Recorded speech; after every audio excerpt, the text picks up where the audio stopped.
Hey there.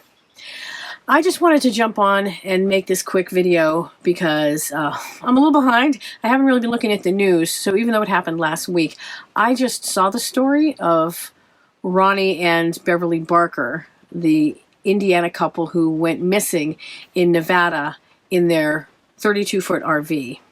They were found in their tow vehicle, which is a Kia, like a week later, but not until after Ronnie had passed away. And I don't know the details on his death.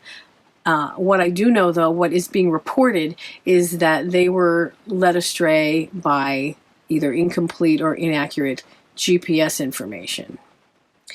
Now, I don't know if they had a GPS system or if they were using apps, but this really hit home for me because I've had a few scary experiences with GPS app navigation, and this is not intended to make any judgments at all on what the Barkers did.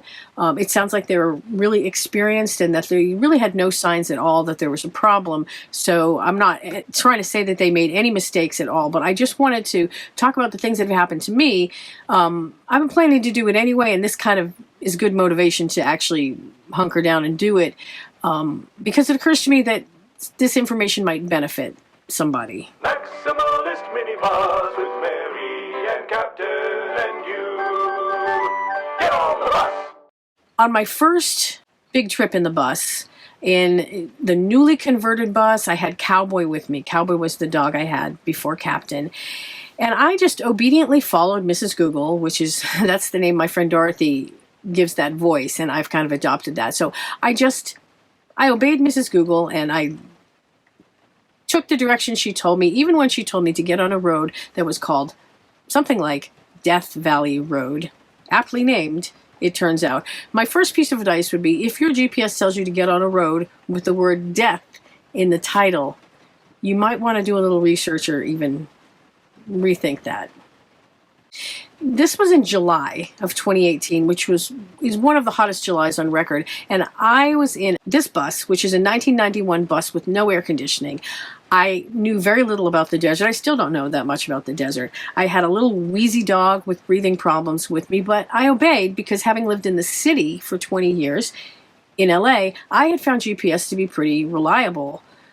The problem is, Google doesn't know that most of the businesses, most of the places that you could stop or get fuel or stay for the night, the trailer parks, the gas stations, whatever, on the route that it had given me, that Mrs. Google had given me, it doesn't know that everything's closed on that route in July, and Google doesn't even know it's July. I was very, very lucky because after I had traveled far enough that I was afraid I was going to run out of fuel, after feeling the outdoor temperature climbed to 114 degrees, which made the in-the-bus temperature climb even higher. After passing all these potential places to stop that were not open, after seeing no shade anywhere, I finally spotted a guy walking across a field in a closed RV park. And I approached, and the couple who owned it let me and Captain stay in the community room of the park for the night.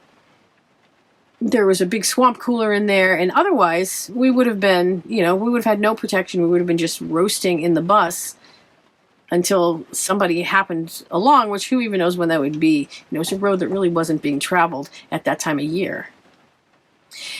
The couple gave us a can of diesel fuel, and they advised us that we should leave at 3 a.m. to beat the heat, which we did. But they also gave me the most important piece of advice, which I admit I have not always followed, but they said, make sure you have a paper map and that you know how to read it. I had another experience at night in the mountains where it probably would have been perfectly fine during the day, but at night it was harrowing. It had a big drop-off instead of a shoulder, no lights of any kind, because of course I chose to do this drive on a completely moonless night. No place to stop, pitch black. It was not my favorite drive. Just last week, I left a site to go into town, and again, I chose the fastest route. It's a warm, sunny day, a fairly populated area. I really didn't even question it. But then the road turned to gravel, and then dirt, and then the dirt road became a series of very deep, water-filled potholes. And I got pretty nervous, but again, I made it. The fact is, though, I probably would have enjoyed the scenery on the paved road just as much, and maybe it would have taken me 15 minutes longer, but yeah, probably just would have been a little safer. I've run into other issues where I travel quite a ways and then come to a bridge that either can't hold the bus's weight or that I can't get under because it's too low. This happens even in the suburbs, like the suburbs of Boston. And especially it happens in New York. Where coming out of the city, I got stuck on a parkway with 8-foot bridges, and every other parkway had 8-foot bridges too. So since Google doesn't tell you things like the bridge has low clearance, this road washes out after a rain, and since just in general GPS is not always 100% accurate, what can you do? Now, I'm no expert, and I bet there's a lot of people who could weigh in on this and add information here, and honestly, that's one of the reasons I'm posting this, is because I'm hoping somebody else might kick in. But I'll tell you what I've learned. The first thing I do now is I switch to the satellite view, and if there is one, you're going to be able to see the road. It's not going to give you the conditions today, but at least you're going to know if it looks like rough terrain in general. A good indicator is if it's a 5-mile drive and it's going to take you 40 minutes. That's a good sign it's a rough road. And also, if there is no satellite view, that, again, it's a good indication the road's not paved. It's not perfect, but Google generally does a good job of covering the paved roads. So if it's not on satellite view, it might not be paved.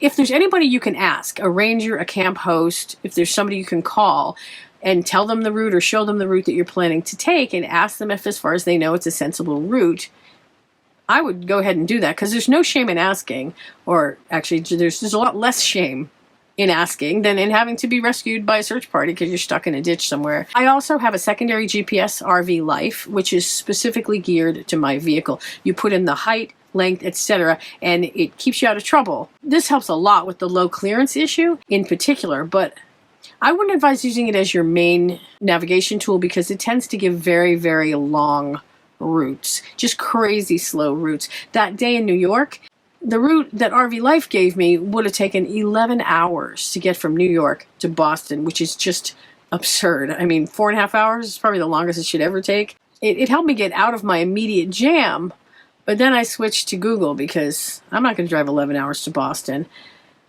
But the most important thing I can say is the advice I got from that couple in the desert: have a paper map. Now, this is not necessarily going to be 100% accurate, even if it's a newly published map, because roads change all the time. But what a paper map gives you is an overview that is a lot harder to see on GPS. You know, you can just lay that thing out and see exactly where you're going and what you're facing, and there's way more terrain information on a printed map.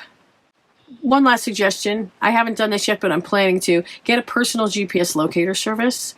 I'm just starting to look into those, and I'm going to report back what I find. This way, if you get lost, you can be found much more easily. If you have any suggestions or corrections, that's one of the reasons I'm doing this, because I'm hoping I can learn something too. So please put your suggestions, comments, corrections, anything in the comments. And also, please make it known to Google that you would love to see some more of these details in your Google navigation, or Apple, whichever you use, like low clearance, dirt roads, all that stuff. Okay, thanks for watching. Maybe watch this one now.